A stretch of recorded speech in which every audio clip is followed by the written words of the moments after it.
each one of the panelists to talk a little bit about some of the challenges that they have in their position, as well as if you have any news that you're announcing here at the show. And once you do that, I'm going to follow up with a question. So let's talk a little bit about challenges, John. Yeah, building DC fast chargers for the general public was a lot harder once we started doing it than we thought going in. You have to first get the real estate set up, so you have to find a willing partner who's willing to give you a certain number of parking spaces. It has to have room for the power equipment, all that. So that took longer than anybody would have expected. And once you get into construction, a lot of our construction happened during the pandemic, so all the supply chain shortages and all of that came into place. Not so much with the chargers, but the equipment downstream of it. But one thing that we've had in New York that's been a huge success is once we knew we were building out the fast charging network, we worked closely with all our sister utilities and really built a system to enable everybody to team up and work on DC fast charging. Everything from like getting the grid upgrades in place, mapping out the whole state so you knew, okay, here's a good place to put DC fast charging, here's a terrible place to put it, so avoid this exit, maybe go one exit further north, that kind of thing. So those are some of the challenges we experienced up front. Aaron probably shares some of those challenges with you. We'll get to Aaron in a minute. So John, I'm actually going to follow up and do the question now. I think that format's going to work well. So you talked a little bit about challenges of getting them in the ground. Okay, now they're in the ground. Do you visit these sites? Do you check social media? Do you monitor what your users are saying about the sites and fix them when they're broken? That seems to be a growing issue. I'll add my 2 cents. I've used the Evolv-Electric network quite a few times. I live in northern New Jersey, and I've never had a problem. It's been fantastic driving up to upstate New York and Canada. So thank you very much for putting that in. I couldn't make it to those destinations without Evolv-Electric, so thank you. But talk a little bit about your follow-up. Sure, and yeah, that's a huge part of it. We've staffed up really to address the operations side of this.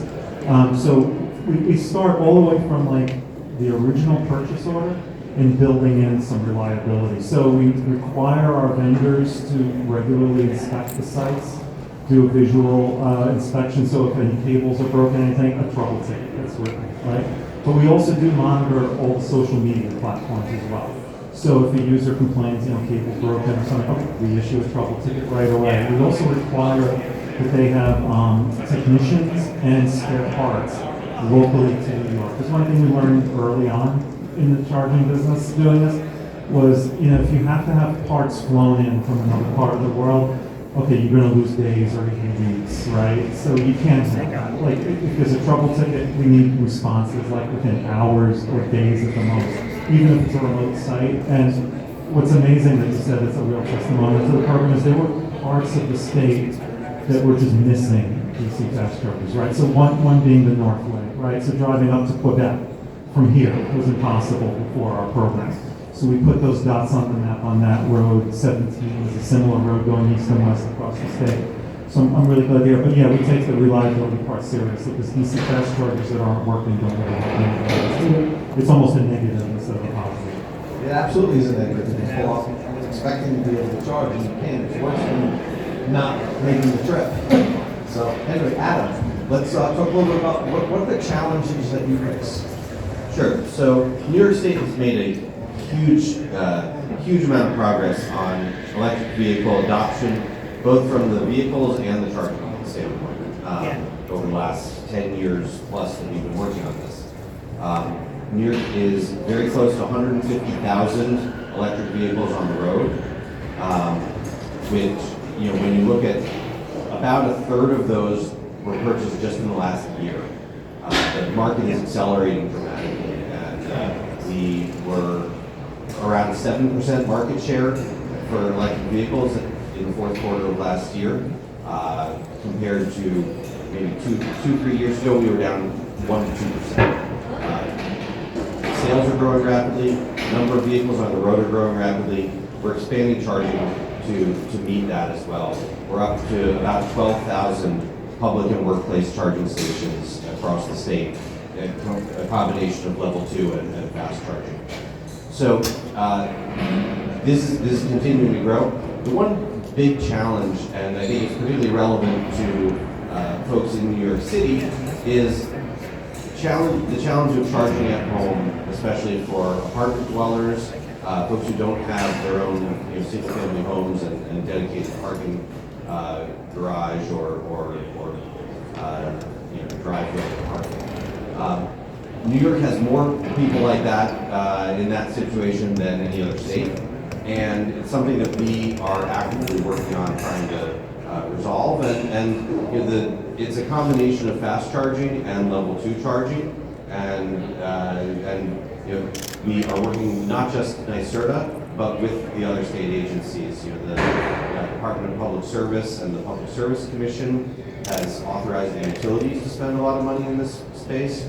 The Department of Transportation is the lead agency for the National EV Infrastructure Program. That's a federally funded program through the Bipartisan Infrastructure Law, and that's working to install fast charging across the state on many of these corridors as well. But and then NYSERDA has our programs as well, and I'm happy to talk about those a little bit more too. Yeah, so you kind of answered my question.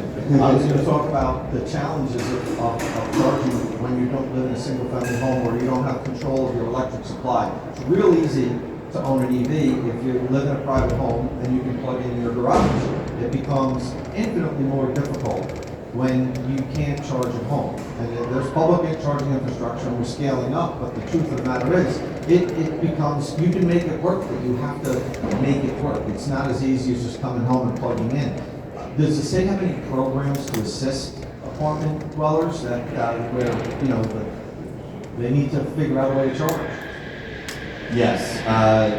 So right now, charging stations in multifamily buildings can receive some of the costs covered by the electric utilities.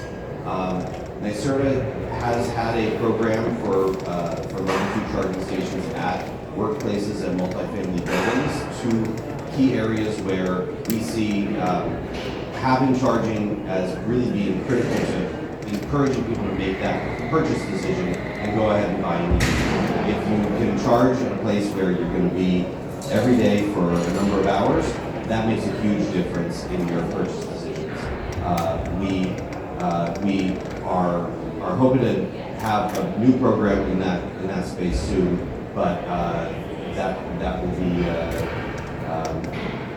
in the future. So this is a topic of great importance to us. Great need for collaboration on this front. There's a lot that can be done by the municipality, by the city on building codes. New York City has been really aggressive on that, and other cities can follow suit too. Very good, thank you. Aaron, so how does Electrify America deal with scaling up their network on a state-by-state basis? I know there's different rules, there's different utilities, there's thousands of different utilities, they all have their different rules and regulations. I know when Electrify America first started, I had the opportunity to interview many people there. It was, the utility interconnect was different everywhere you went. Sometimes it took months to get permits. Now that you guys have been doing this for a few years, has that improved? Have you figured out a way to shorten that time to get the chargers in the ground and up faster? Maybe you can talk a little bit about that. Yeah, certainly. And to get some context around Electrify America, our mission is to advance zero-emission vehicle infrastructure or zero-emission vehicle adoption through infrastructure, education, and awareness. So everything we do is really paramount to building that infrastructure out there, and we're doing that through 4 main business units.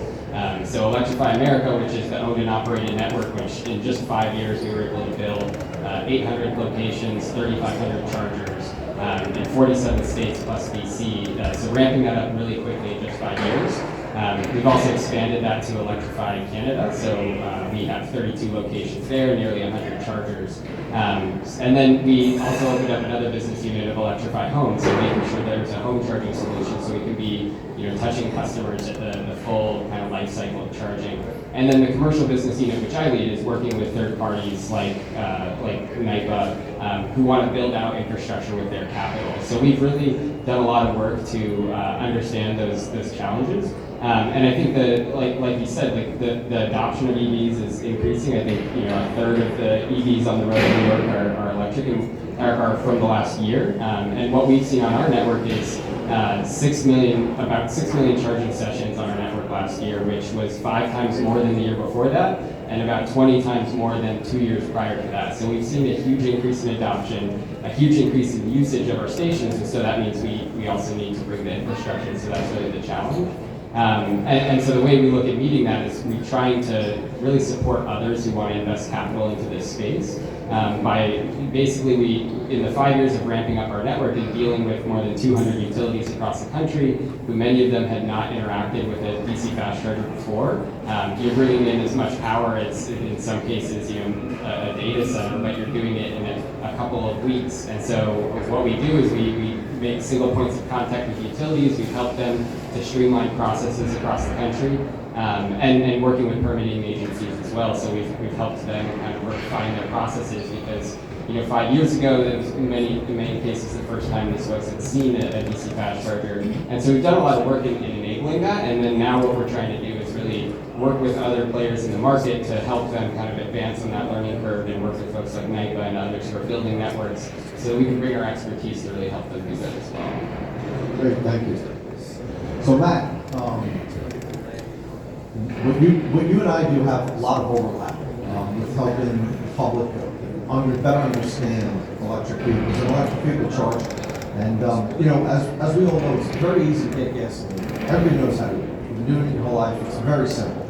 Charging EVs isn't as simple. There's so many different levels of charging. There's different power levels. Even the cars themselves accept different amounts of power, and they accept different amounts of power depending on how warm or cold the battery is. It's very complicated.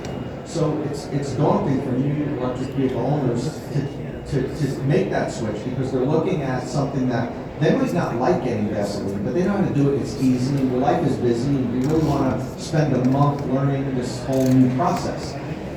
I've done that over the years. I've learned it. Some of the advocates and aficionados have spent many hours of their lives studying this, learning how chargers work and everything. But the average person does not want to do that, and they shouldn't have to do that to refuel their vehicle. So what you're trying to do is teach people how this all works really easy. And I'm still, the jury is still out in my mind on whether you can do that because there's so much to learn. Can you teach people simply, can you organize the terminology and let people look at your app and figure out charging without forcing them to do weeks of research like I had to figure out different power levels, 800 volt systems, 400 volt systems, 48 amp chargers, and all that stuff. Can you do this? Well, I think you just set the stage for why Chargeway is valuable. No, I think so. And I think you just have to think about what we're talking about, which is consumer education and talking about consumer behavior and just how we all operate and think. Anytime you have something you've done for a long time, if you're going to switch to doing something that provides you the same utility, we're talking about fuel, you have to bring to that conversation a way that matches the experience of what someone has done. So if buying gasoline is as simple as remembering the word regular, that's the competitive landscape for how we need to be communicating. But to your description, there's so many complicated elements that go into charging that we have to be thoughtful about on behalf of the public. We have industry experts up here, all of us working on different facets of how to make charging possible. But just because the technology is possible doesn't necessarily mean it's going to translate to the public. You have to hand it to them in a way that they understand how it meets them where they are. And so, for example, just think about talking about level 2 and fast charging. We often use these terminologies in the industry. But with regard to fast charging, it's not just always fast. There are different levels of fast charging. And so considering that, that's what Chargeway was designed to really help someone visualize. Because that's the other thing is, gas stations are very obvious. You can see them from a mile away with a large sign on the highway. Charging stations, there is no signage. There's no tall sign that allows them to see it from a distance. You have to know where it is to find it. And once you find it, you have to know it works for your car. And by works for your car, that means the plug types. We haven't mentioned that there's 4 physical plug types in America yet today. And that's something that everyone will have to navigate. So our platform was designed to say, okay, do we try to educate them on the engineering terminology? I think it's smarter if we bring people to that conversation in a way that at a high level they understand what they need to know, which is you select your vehicle, and once you've chosen your vehicle, your ownership experience, we can then say, this is the plug color you use. And make it simple. We don't necessarily need to educate people on the names of the plugs as much as they need to know it works for them. And colors can be translated into multiple languages. And then the next step, to your point about cars accept different power, stations offer different power, is using a simple number system, which is what we do with Chargeway, to differentiate power levels, whether we're talking about charging at home or away from home. I think it's important to give people information that is easy at a high level. It's built on the engineering that allows them, if they want to, they can dig down into the details if they need, but at face value, what do they want to know as a driver? Most people that are outside of our bubble are going to want to know, how does it work for me? And as you said, if someone's at home they can charge, that is a very different experience from someone who doesn't have a house where they can fill up. So helping people navigate that landscape is fundamental to success for everybody sitting here in the industry as well. And I think that what we offer through Chargeway is a way it's a personalized way to navigate that. And it represents everyone from the industry well, whether we're talking about networks or automotive brands or even utility partners that we work with. And that's the goal, is helping someone know how it fits into their world. So I do think it's possible, and we've been working very hard on it from our side, and I think our solution can be translated to others that need to have that same help. That's great. And Matt has one of his Chargeway beacons on display right behind us. So if anybody's interested in seeing how the Chargeway system works, Matt's going to be hanging around, as will all the panelists. We're going to be hanging around after this if you have any additional questions. And I'm sure Matt would love to give you a demonstration on how the Chargeway can help you better understand charging.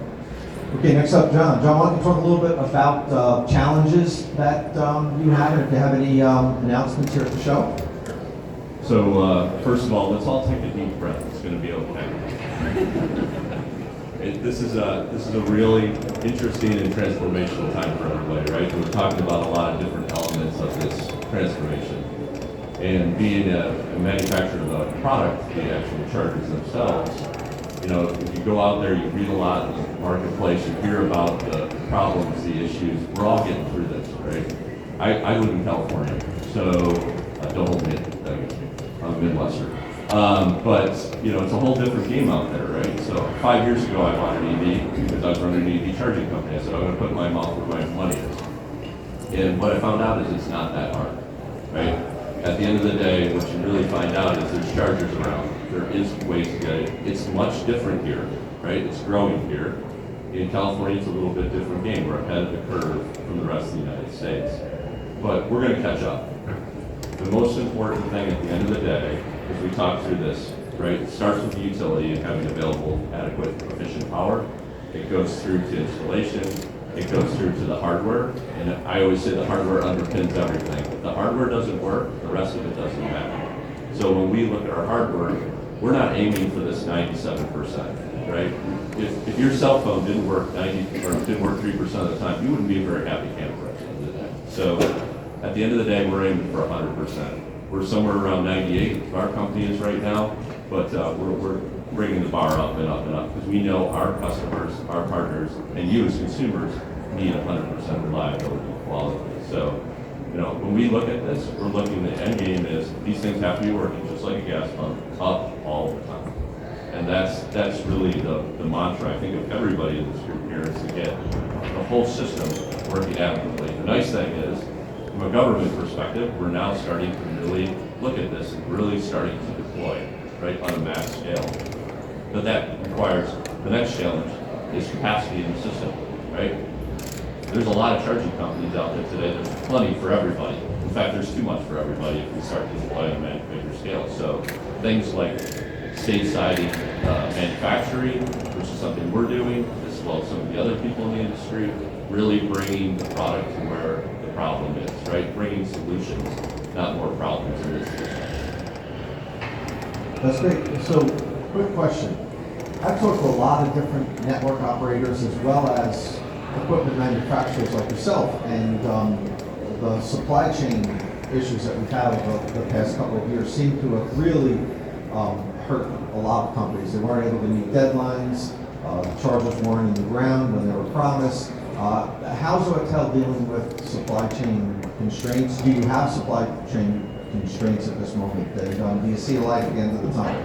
Okay. It's a fantastic question. So I agree with you. We learned a lot through the pandemic, right, about supply chain and issues with supply chain. And this industry, just like all the other industries, have suffered from those supply chain issues. I think one of the things, Tom, we do to address that directly is we're vertically integrated. So we make our own electronic boards, our own PCBAs, and that doesn't put us in a position where we're waiting in line for somebody else to build something else. So if you're building electronic components today, a lot of times you go to a contract manufacturer who builds computers one day, and they build transformers another day, and they build chargers another day. And right now in the charging game, we're at a small volume, right? So you wait in line behind everybody else. Other people get those microchips before you do, or whatever. So at Autel, we've taken a very strong position. We've done it for the last 2 decades. We build our own stuff. We engineer and test and design and develop our own stuff. So that's really helped us to address that problem and make sure we have capacity. We're also a little bit fortunate. We started in the U.S. Last year in September, so we have a lot of available capacity out there to fill the market. But we believe the right thing is to bring that capacity here, really get it stateside and really have it available. That's great, thank you. So now we're going to open up some questions to the audience. I see you right on the end. John, can we get a mic down there? Or should I hand you mine? I can project. We've now had fast charging for Tesla drivers for about 10 years. Leaf drivers had slow fast charging for almost the same period. And yet, EV adoption data from the first quarter shows that Tesla is actually expanding its lead in terms of number of charging cables out there. They have half the cars on the road, roughly, but they have about twice the number of chargers, cables, compared to anyone else. So 2 questions. Number 1, does that regularize so the rest of us who don't necessarily drive Teslas have an equal shot? And number 2, I wrote a lot of articles saying, well, it's early years and the reliability will get better. It's been 5 years. The reliability, if anything, of the non-Tesla networks is getting worse. And I'm starting to see people who are saying, I'm turning back my EV after a 3-year lease and I can't get another one because I can't rely on DC fast charging. I'd love to hear from any of the panelists about this. All right, that's a tough question. No hands are being raised. I'll have to assign it if anybody doesn't want to grab that. Maybe John, maybe even Aaron for a little bit. Pick it off. I think it's me and Aaron, basically. So yeah, the reliability thing is key, and the whole industry is looking at it. And it's good that folks in the press are talking about it. And I guess just bringing the issue to the forefront, right? But you're right. I mean, you need a lot of DC fast charging points all over, right, on every interstate to make people want to own an EV. And I think, Tesla went out, proactively and did this at their own expense. And I think the rest of the auto industry is realizing, like, okay, that was strategically a good call at the time.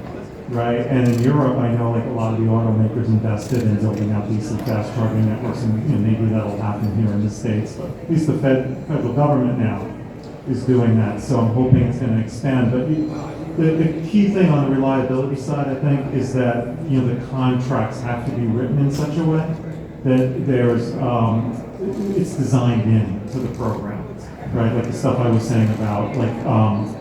Having local technicians and all that and regular inspections. It definitely has to be part of the answer to it. Yeah. I mean, I echo what John's saying. I think we've come a long way in the 5 years of Electrify America, building out our network.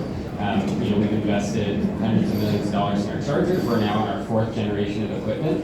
And we've really tried to take a lot of our operational learnings from the first 5 years of operations into the design of our next generation of equipment to make it more reliable, more serviceable. And so we're actually actively out there replacing or upgrading some of our earlier equipment with the newer equipment and continuing to just expand the capabilities of our existing chargers. I do think, like John said, and like we're seeing on the utilization of our network, that a lot more infrastructure needs to be built out there. We're looking at building, bigger locations, so there's, more redundancy at the site, so that there's less chance of queuing, and so a lot of it is going bigger and growing and continuing to learn from the lessons that we've had over the last couple of years and the experience to make it a better experience to customers. Because at the end of the day, that's what our focus is on trying to get customers on the road and have a good experience, and that's what makes our business thrive. So it's really what our focus is. I think one thing I would add to that is that, as you described, Tesla's lead that they have, the ecosystem that they built is a closed ecosystem. They control it end to end, and it simplifies what they can build out. And I think even what they've done with their charging infrastructure is all the thinking and representation of what is happening with the charging experience is represented inside the vehicle. There's nothing that's represented on the station itself, so that removes elements that can basically have problems and break. So I think that's an example of where their lead is at, and based on the fact that every other player, whether we're talking OEMs or networks, are collaborating on making that type of experience better, I don't know necessarily if they can quickly match that, because that's a lot of organization around how the experience would look both for the vehicle and the network side. And right now, as we've seen, it's very Wild West in a sense for what different networks might be doing with their hardware. And the automakers have to align with that as best they can. And so from an ownership perspective, Tesla did own it. And so I think that, is it hard to catch that? I think so. But I think we're seeing improvements. To your point, reliability is still an issue. But there are improvements being made and learnings from what did go wrong, screens being improved, things of that nature on new hardware. So that is a start. But we're at the beginning of this conversation in a lot of ways, and Tesla just is ahead of it. So. And I want to follow up on one quick point, John, about that. As you know, I've been covering the industry as you have for quite some time, and I can remember so many of the OEMs saying that Tesla was crazy to do this, and that the investment was going to bankrupt the company. It did the exact opposite, which and nobody back 10 years ago was telling us that that's a good move on Tesla's part, and you can attest to that. Anyway, next, right up front row. Hi, my name is Craig Van Vattenberg. I'm out of Massachusetts. Aiden and I work at a company that trains technicians on how to work on electric vehicles in the aftermarket. I got involved with a volunteer group at the Department of Energy about 9 months ago, and I can share this with you. There's a pilot program in Virginia to get high school students trained in automotive, but also with the wiring of this building. And when they graduate, they'll be hired by one of you on graduation to get trained on your charging system to get out on the road immediately, so they can start fixing and repairing the broken ones. So if you don't know about that, if you want to get with me, I ask them to share with anybody you want.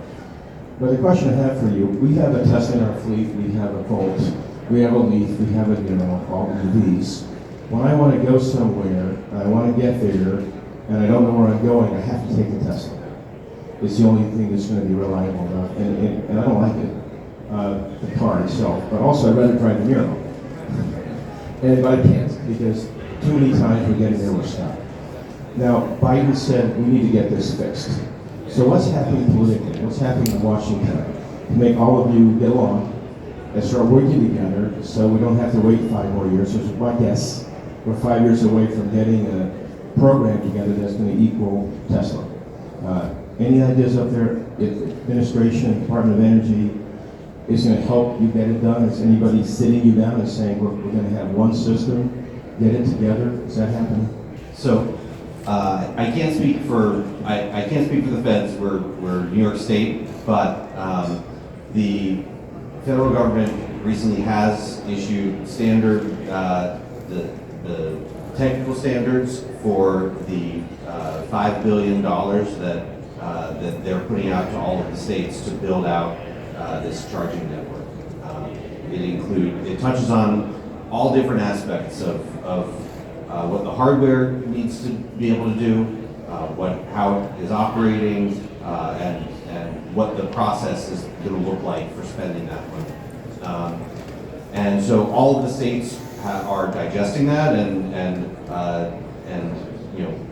incorporating that into how we're operating, especially with this money.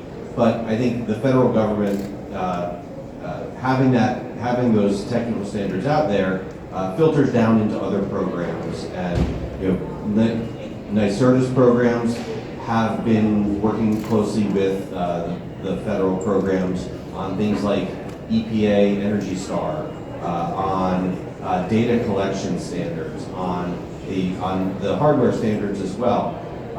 That each one helps to bring a little bit more continuity across states and really for drivers. One thing that I would just add about what we can be doing to really get to the point where the Tesla network is that so much of getting EV charging built, especially DC fast charging, is about usage. Having more EVs on the road makes the business case for installing these much better. Usage is key. Without that, you're going to either not have private partners like this who are willing to invest and build out the network, or you're going to build out a bunch of stations that sit there collecting cobwebs. So getting the cars on the road is really important, and that's what that's the other element of this that we're pushing for. In the last year, we've seen the market share for non-Tesla automakers growing quite significantly. Tesla is still doing really well, but the other automakers, as you'll see walking around this show, are bringing more and more compelling models to market. The more of those are on the road, the better business case all of the folks up here who are operating charging stations will see, and the more they're going to be able to invest, and that's going to really help the whole market. And just adding on to what Adam said, I think with the federal program to subsidize DC fast charging, like two remarkable things I think were included. One is that there is an uptime standard that will become the de facto industry standard. So that was a step forward. I think also having funding for the operations and maintenance of the chargers after they're funded was a key gap that just about every government program before that did not fund that part. It funded the capital, and then eventually people would sort of walk away from these things, which was one of their initial reasons for low reliability. So I think the feds are trying to address those issues. The one thing I'd add to totally echo what John and Adam explained, I think it's also important to understand that how much progress the fast charging market has made outside of the open standard. 5 years ago, the public fast chargers that were out there were 50 kilowatts.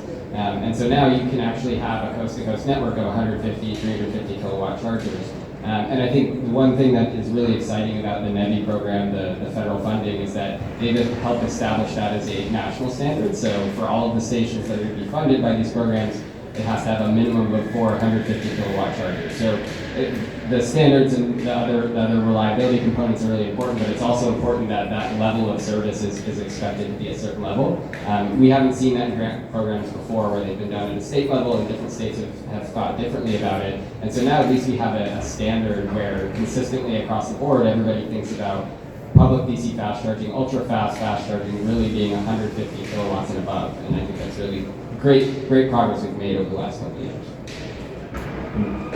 One more thing I'd like to add to this. So I've been both in front of the Fed and some of the state agencies, right? And we're not having these similar discussions in Europe and Asia. They're just doing it, right? We've made this into a political issue for our country, and it's not in the best interest of our people and our country. So we need to put all that aside and take what now has been basically just set into motion by the government and implement it, right?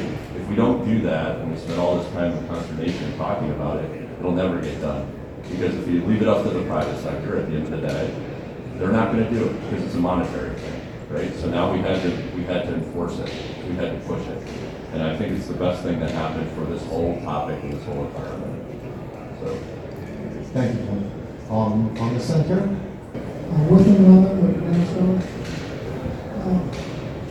I think one of the big divides is that when you think about, you see electric cars parked, they're always parked in a P-car garage and things, so they're plugged into a wall. I have a friend who has a Chevy Volt and he's in an apartment complex. They won't let him plug it in through his own document. They've got one charger on the property, and it actually costs them less to fill up with premium gas to drive everywhere. Obviously, here in Manhattan, you got street parking for national. Everything's lined up on the street, whether you have an apartment and you move across the street, I don't know if that's a thing anymore, or you find a spot. Now, I know every corner or so there's a phone line. On all four parts of every corner, there's one of those ridged things to let people in wheelchairs and canes know where the corners to go after. And so I'm wondering what kind of program, what kind of ideas, what kind of thing coming down the pipe will there be so that, I mean, obviously, the perfect thing would be park your car and inductive charging automatically take place for Bluetooth. But what kind of plans are there, at least for the near term, to be able to allow people that park in those types of situations to just plug in all the time? Because a lot of people don't have the time to go to a special station where they can fast charge. Otherwise, you've taken away the main advantage that the electric car is promised, which is you don't have to go somewhere and sit around and pump gas or pump electrons. You can just do it when you're home or park. Good question with them. And I was just recently in the Netherlands, and I noticed there's a lot of on-street parking. They're like parking meters, and for the people that lived in apartments, it seemed like it would be very simple to get your car charged. I can start.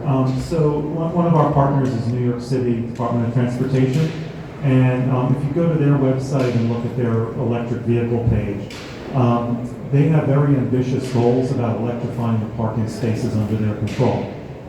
They operate about 6,000 parking spaces throughout all the boroughs. And I forget the exact targets, but there's 20% and 40%, I forget which years. But it's a pretty aggressive number of parking spaces they want to electrify. And it's a mixture of both level 2 for, say, an apartment dweller to use if they use the municipal lot across the street from the building, all the way up to DC fast charging. And they have very aggressive goals also to get over 4 hire vehicles in the city, so all your taxis and Uber and all that, for them to electrify. So they're also very aggressively looking at how can we get more DC fast charging installed in the city that could serve those people as well as the apartment dwellers. So I think there's a solution to it. It's just going to take some real sweat to build all this stuff at those kind of parking spaces as well as on-street charging. I would just add that mix is really critical.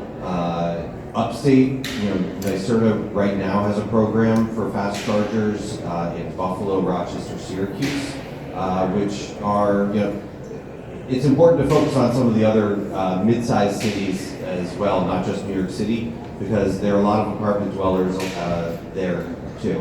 And we see having on-street parking can work in certain places, but there are also a lot of places where you don't want, it can be really tough to do on-street parking, on-street charging. So having fast charging, having workplace charging, so maybe if you're driving, if you're driving to work, then you can charge there if not at home.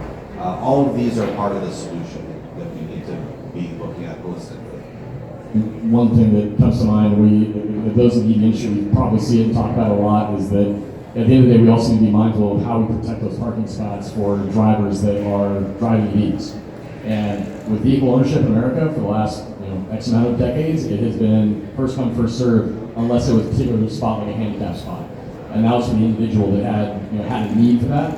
But now we're talking about the vehicle need, and it's a little bit different. It's not just I want that spot, it's my car needs that spot. And there's going to be, from a behavioral change perspective, and people respecting and honoring that, we're already seeing people that pull up in front of fast chargers that are very obviously there and just parking their car and walking away. And if we want to have that, that's a grocery store parking lot. So we're talking about a really busy street in a major metropolitan area about how we want to protect, how that would need to be managed. That's a heavy, heavy lift. We need to get a lot of people involved in how we not only design a system around how we make that work for drivers, but also ensure that it actually is something that other drivers understand the benefit of for those drivers.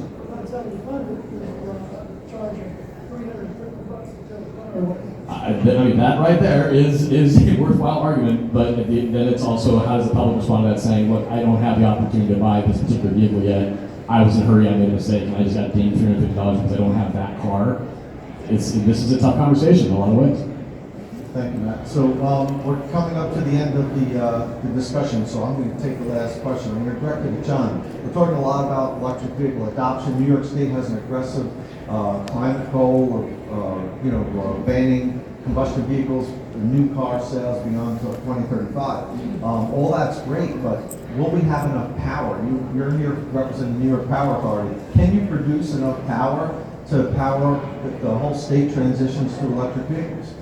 Yeah, and the short answer is yes. And really, the way to look at it is the state ban is 2035 of all new vehicle sales to be electric, which basically means in 2034, there's gas cars still being sold.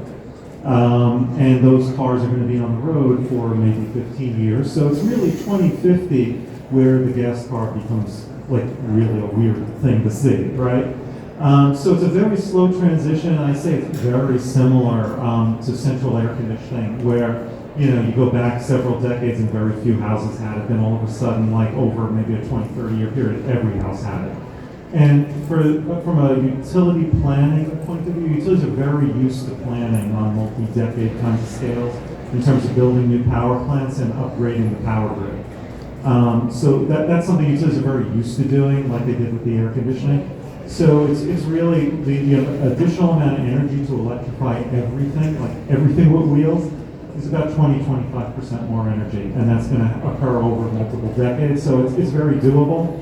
Where the short-term pain is, where like some really clever solutions need to happen, is what I call like point sources, right, of power. So like when you're electrifying something like a bus depot, and all of a sudden you're going from something that looks like a warehouse to something that looks like a skyscraper from the electric utility's point of view. That's like a pain point, because like a transit agency is basically turning over their whole fleet on a regular basis, right? It's all very planned. So every year, maybe there's 5 to 10% of their vehicles are getting retired. A whole bunch of new vehicles are coming in, and what we call fast charging for our light duty vehicles, for a bus, that's just overnight charging. Same power levels, same kind of equipment, but it's overnight because the battery's enormous, right? So those are really the more particular problems. They're very like sort of hot spots on the map, but big picture, like just charging lots of people's cars overnight in garages is not like a major hurdle for the utility. Okay, thanks. I think we're up against it with the time, and I want to thank everybody for coming out here today. I want to thank our panelists. I think this was a great discussion. As I mentioned earlier, the panelists are going to be sticking around for a while if you have individual questions. And additionally, we have Amelia Berman. She's the e-mobility outreach manager for Con Edison, and she can speak on behalf of the Con Edison Smart Charge New York program. I mentioned Matt has a Chargeway beacon over there. John can show you the Evolv New York DC fast charging equipment. And we also have lunch right behind us at the New York Power Authority booth. So that should put smiles on your faces. And thanks again for coming. I also want to thank the New York Power Authority for putting on this. Thanks again for watching. Please subscribe, comment, hit the notification bell, like and share to help our channel grow. And below you'll find links to our website, Evolv-Electric.org, our Twitter and Instagram